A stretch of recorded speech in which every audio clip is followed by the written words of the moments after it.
Maayong adlaw mga ka-code eskwela. Anya na sab kita karon sa atong tutorial nga maghisgot og while loop. Okay? Kaning while loop isa kini sa mga control statement sa C# nga pwede ka makapadagan sa imong code nga balik-balik. So balimurag pareha sab ni siya atong niagi nato nga lesson no mahitungod atong for loop. So kaning while usa gyapon ni siya ka klase sa looping statement nga pwede nato magamit no, so maka-perform ta og code nga balik-balik or multiple times diri. Okay? So na ako'y gi-prepare diri dan nga example nato no. So diri sa atong example halos pareha lang ni siya atong niagi nato nga gi-example sa katong for loop nato nga lesson, pero instead of magamit tag for loop, mogamit ta aning while nga looping statement. Okay? So ingani ang syntax sa while nga loop. So magsugod ta ning keyword nato nga while, tapos sulod sa atong parenthesis ang ato ang condition. Okay? Tapos ang body sa ato ang statement is nakasulod sa curly braces. Okay? So para ma-execute ang code sa sulod sa ato ang while nga statement, dapat ang kaning condition nato diri sa sulod sa parenthesis is dapat mag-true ni siya. Okay? Karon halos pareha lang ni siya tong sa for loop na tong example no, nga mangutana ta sa atong input gikan sa user kung pila ka numbers atong gusto pa-display.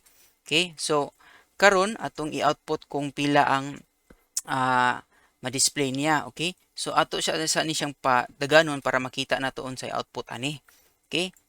So atong press ang start para na siya output. Okay? So mangayo siya number. For example, mag-input ta og 4. Tapos enter ta. Okay? So napansin niyo no nga puros lang 1 ang gi-output niya. Tapos dili na siya muundang. So nganong naing-ani ni siya. So ato ni siyang putlon. So pwede lang nato i-close ang kaning window nato nga console app. Okay? Okay, balik ta diri sa atong code. So nganong nahitabo na siya? Tungod kay kaning condition nato diri true siya. So meaning permente lang ni siya mag-execute kay true man siya always, fixed man siya nga value atong gibutang diri. So karon para makontrol nato gamay ang body sa ato ang while loop, atong butangan og sakto nga condition diri. Okay? So diri ta sa atong na-declaration nato nga display numbers no, katong pangayoon na variable nato nga sudlan nato kung pila ka numbers atong gusto ipa-display. Okay? Karon naabot ta diri gi-declare nga kaning variable nga start, gi-initialize nato into 0. Okay? So isa ka difference aning while loop compared sa for loop is this is ang initialization diri sa gawas, so outside sa while nga loop nato nga statement or before ani niya. Sa for loop manggod di ba katong tulo ka parts niya is katong initialization, ang condition, and then katong incrementation niya nga part.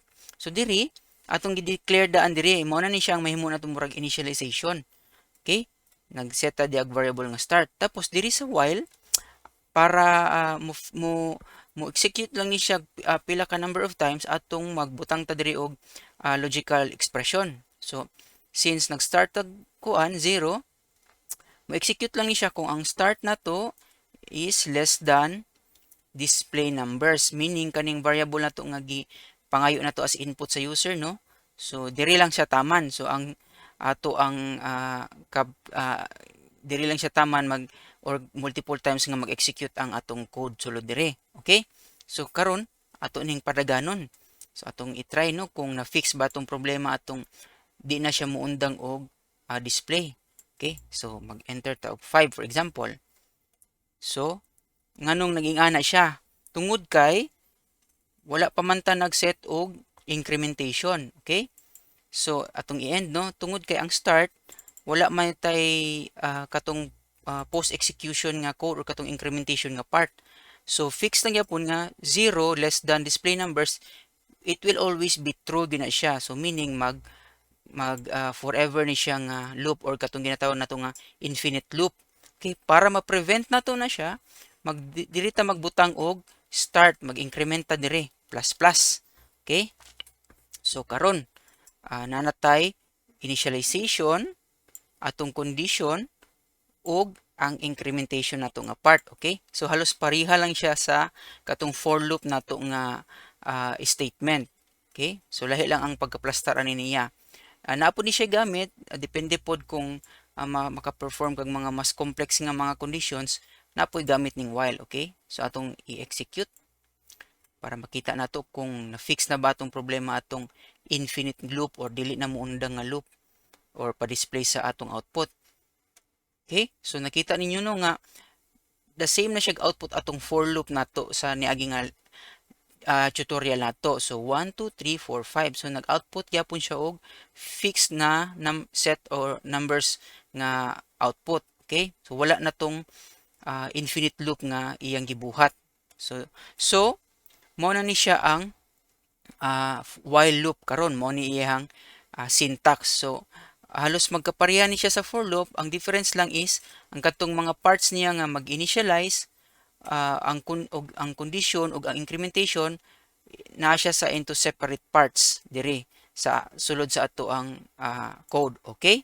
So mao ni siya ang while loop nga statement. So uban nilang ko ninyo sa sunod pa nato nga mga tutorials ug magpadayon kita sa pagtuon dinhi lang sa Code Eskwela.